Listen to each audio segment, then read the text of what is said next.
The Outer Planes are powered by belief. The gods get their power by mortals believing in them, and if there's no one left to believe in them, they die. If the majority of a town's population in Arcadia starts focusing more on bureaucracy and upholding law for the sake of law as opposed to goodly perfection, then it will eventually vanish from Arcadia and become a part of Mechanus. If enough people believe in something in the Outer Planes, it can become reality. On the material plane, philosophy is just your view on things, and that's it. But out here, it can actually cause the borders of planes to shift, so it's a lot more important. Philosophy is more than just talk, it's action. That's why the Great Ring is an endless struggle for the hearts and minds of everyone on them.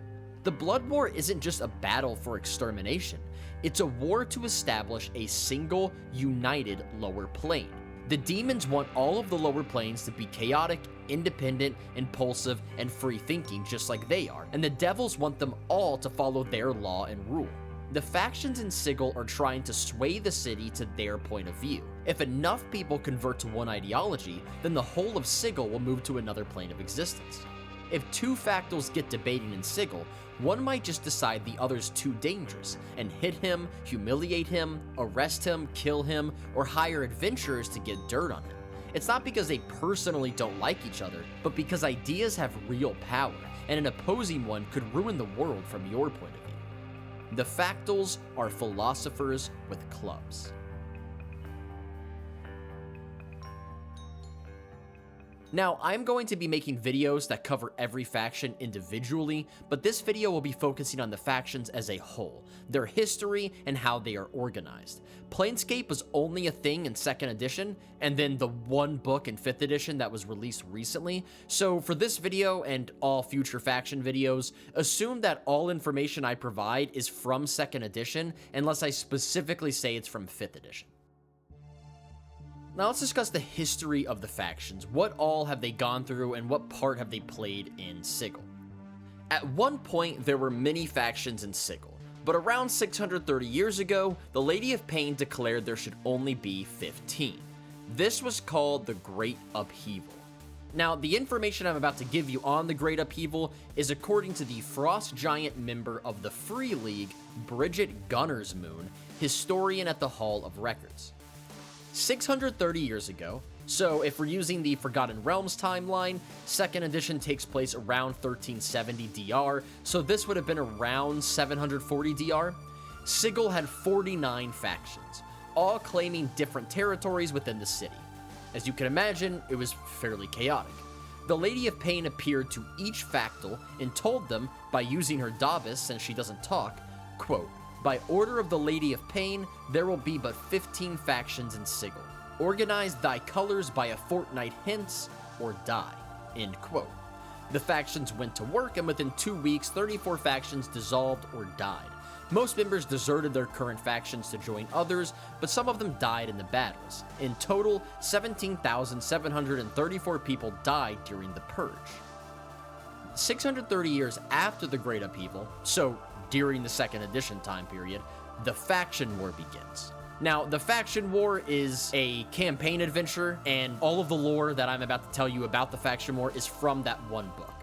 A human named Duke Rowan Darkwood decided that he wanted to rule Sigil. In order to do that, he needs power, which the Factals seem to have. He needs to tear down the current government structure and kill the Lady of Pain. So, he becomes the Factol of the Fated by blackmailing the previous Factol. He marries Nylesia, the 19-year-old Factol of the Harmonium, so that she would get her troops to pledge loyalty to him, and then later sells her into slavery to some fiends. He then makes a deal with the second-in-command of the Harmonium, a noble paladin named Arwel Swanson, to help him roll back Nylesia's harsh sentencing by releasing people who have been unjustly imprisoned. During this, Darkwood secretly releases many seasoned murderers who all have grievances against certain high-ups in Sigil. They will predictably seek retribution and assassinate these big shots, which will cause more chaos in the city. He also manipulates multiple factions into thinking another faction is planning to attack them, a fairly easy thing to do in Sigil, which raises tensions until they boil over and erupt into chaotic battle, distracting and weakening these factions. Other factions predictably join the fray in order to support a faction they like or attack one they don't. Factols get mazed, war breaks out in the streets, and buildings are destroyed. Darkwood's hope is that all of this turmoil will draw out the Lady of Pain to stop it, and then he can confront her and kill her. A pretty stupid plan, given how powerful the lady is. He is a prime after all, but he believes it can be done. A long time ago, a mage challenged the lady and almost won. She trapped him in a gym called the Labyrinth Stone because it supposedly traps the prisoners in an infinite labyrinth they wander around in for eternity, and then she cast the stone to the lower planes. Darkwood assumes that if the lady could have killed this mage, she would have, so this means he was too powerful for her to kill. Darkwood finds this gym and figures if he can destroy it, it will release the Spellslinger, who will be powerful enough to kill the Lady of Pain. Part of this plan works. The Lady of Pain does come out amidst the chaos. However, she doesn't let Darkwood confront him, she just casts him into the mazes, leaving the stone behind in Sigil. Darkwood prepared for this though. He had hired a wizard to cast a wish spell on him, stating that if he found himself in the lady's mazes, the magic of the spell would lead him unerringly to the correct portal out of the maze and back to Sigil. This works, but the lady makes it backfire.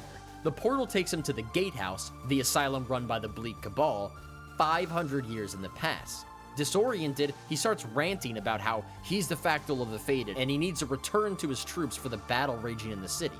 Since these Bleakers have never heard of someone named Darkwood, the Fated already have a Factol that's definitely not him, and there's no war in Sigil, they assume him to be insane. They lock him in a cell and begin a treatment of herbs, deprivation, and cleansing madness. He spends 500 years in this dark chamber going insane. He survives this long because of life-lengthening magic he used on himself in Acheron. The Bleakers give him a new name to represent the shedding of his old life, Gaffad, and he begins associating Darkwood with an entirely different person that he despises. Due to his research in Sigil's history, he is able to accurately predict things to come, and Gaffad becomes known as a mysterious ancient Barmy, the, quote, oldest Barmy in the Gatehouse. Now, Darkwood's plan involved breaking the gym and assuming it would release the wizard who would then kill the Lady of Pain, but he doesn't know the whole story. This wizard wove a gargantuan spell into the essence of Sigil. He turned the entire city into a literal sigil. He wrote directions, a path that followed the lines of this buried magic, and a scroll. Then to activate it, the wizard would follow the magical lines in the city, reciting incantations, giving his life essence to merge with the magic, and then state his wish while envisioning the reality he wanted to bring about, and it would come to pass. To cast this spell, he had to word the wish as a single word. He chose the word slavery, and imagined him ruling the cage as a tyrant. He was cast into the gym before he was able to finish the casting, presumably because the lady didn't like his choice of word. The spell only works if his spirit is merged with the spell, so in order to cast it, one needs the scroll to know where the lines of magic are and what incantations to recite, and the gym he's contained in. When Darkwood was mazed, the stone remained in Sigil and was found by the tiefling sorceress Alluvius Ruskin, who knows it's the key to unlocking a powerful spell, but doesn't know the full extent or how to use it. A wizard named Vadalisu discovers the secret of the spell and hides in Nowhere, a secret sanctuary within Sigil, until he can decide what to do with it, not realizing that he needs the gem to utilize it. He eventually casts the Sigil spell in an attempt to end the faction war, but without the gem, nothing happens. Eventually, a group of adventurers free Gaffad, since he's the only one who knows how to destroy the gem. He destroys the gem, releasing the essence of the wizard, and is then disappeared by the lady herself. The lady then tells the adventurers that, quote, "The power is yours. Use it wisely," end quote. What happens next depends on the PC's word choice, but the canon ending assumes that they use it to end the faction war. Eventually, the war dies down over the course of several days as each faction decides to lay down arms for a variety of reasons. Then the lady sends a message to every faction. Quote, "This city tolerates your faction no longer. Abandon it or die." End quote. The believers of the Source, the Mercy Killers, and the Sign of the One cease to exist. The Athar, the Doomguard, the Fated, the Fraternity of Order, the Harmonium, and the Revolutionary League move their headquarters to new locations, and the Bleak Cabal, the Dustmen, the Free League, the Society of Sensation, the Transcendent Order, and the Chaositecs remain in Sigil, but disband. If you're wondering what the hell I just said, those are the names of the 15 factions, and I will have videos about each of them out soon. The power structure of the factions is illegal, but not the ideas themselves. Now, even though the factions ran all the integral aspects of the city, including the government, Sigil operates mostly fine without them. Most of the ex-faction members continue to do what they did before, just relinquishing any governmental authority and no longer operating under a faction. Ex-dustmen still work in the mortuary, ex-sensates still oversee the civic fest hall, and ex-bleakers still minister to the sick at the gatehouse. The main difference is each operation is run more like a business, and they're all open to outsiders, not exclusive to one faction. The operations at the Great Foundry are taken up by a group of bladelings. The Doomguard are no longer around to keep a stockpile of arms, so Sigil no longer has an armory. Those that need weapons and armor need to get it themselves. Justice is dished out by the Sons of Mercy, an offshoot of the Mercy Killers, but since they have no legal authority, they do a poor job of it. Many people resort to hiring their own protection by hiring out the Minders Guild, which consists mostly of Sod Killers, another Mercy Killer offshoot. The Dabus take over the court system, acting as impartial judges. However, communication, since they speak in symbols, and work overload becomes an issue, and they end up hiring out ex-judges as well. No one steps up to take the job as tax collector, and well, nothing changes. The tax money only went to support the tax collecting system itself, not actually toward benefiting the city, since repairing roads and infrastructure was done by the Dabus using magic anyways. However, with many Dabus acting as judges, there's less of them to clean up the city, so citizens have to start pitching in. By the time 5th edition comes around 120 years after the faction war, factions are once again allowed in the city. They are not restricted to only 15. There are many factions, but most of them are small and have little influence. There are 12 Ascendant factions, which are the 12 most powerful and widely recognized groups that oversee aspects of daily life in the city. However, as far as I can tell, this number of 12 isn't ordained by the lady, it just happens to be that many, and it could easily change. Now, why the lady decided to allow factions in again, when she decided to do this, and the exact circumstances that came about this are not explained at all.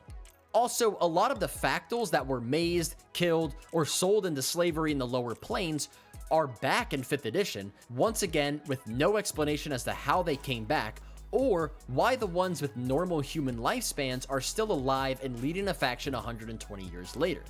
5th edition really likes to give as little information as possible. It's like they want to give players a cool world without actually doing any of the hard work of having the world make sense and be consistent. So instead, they just copy and paste old lore without explaining how these people are still around and relevant. Now, one could try to argue that maybe they're just retconning the faction war out completely, and that's why everything's back to normal. But that argument would fail, because the 5th edition Planescape book does reference the faction war, stating, quote, "Factions have been erased from the city in the past, and the current factions tread carefully to avoid that fate for themselves." End quote. Also, the Mind's Eye faction is in 5th edition, which originally formed because of the faction war. Anyways, I digress. This video isn't about how much I hate Wizards of the Coast. The point is, by 5th edition, things are back to the status quo, where factions run the city, just with a few slight tweaks. Now, I want to explain the organization for the factions. Almost every faction has the same ranking system. Now, some of the more chaotic factions don't follow this, like the Revolutionary League, and then the Clueless and the Free League don't use these since they're not actually factions. But the rest of them follow this, although they might have different names for their ranks. So in a faction, there are 4 ranks: Namer, Factotum, Factor, and Factol. Namers are the lowest ranking members, the one you become when you're first initiated. They wear the colors of a faction, but have little to do with the shifting plots devised by the Factol and other higher-ups. They might give faction members a place to sleep for the night, keep eyes and ears open, and pass the chain along, but that's about it. They don't usually work full-time for the faction. They just believe in it and help out when they can. They won't die for their cause, but they'll get into a brawl over a philosophical disagreement. After Namers, you have Factotums. Official faction business is their full-time job. The Factotums make up the guides, messengers, soldiers, scholars, diplomats, enforcers, spies, etc. They can handle most any order from a higher-up.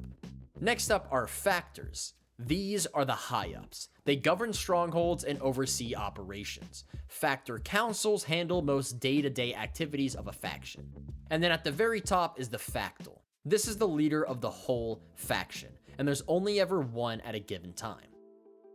I will be releasing videos very soon that cover each faction in detail, what they believe and why, the history of how they came to be, what role they fulfilled in Sigil, and where they are now. So if you want to learn more about the factions themselves, stay tuned for those. But that is the overall history of the Factions of Sigil and how they're organized. I'm sure there's tons of information and detail I missed, because as much as I love these videos, if I were to read every page of every Planescape book, each video would take months to make. Feel free to mention in the comments anything noteworthy I left out, anything I got incorrect, or just something cool you like about the setting. Thank you so much for watching, and I hope you guys enjoyed.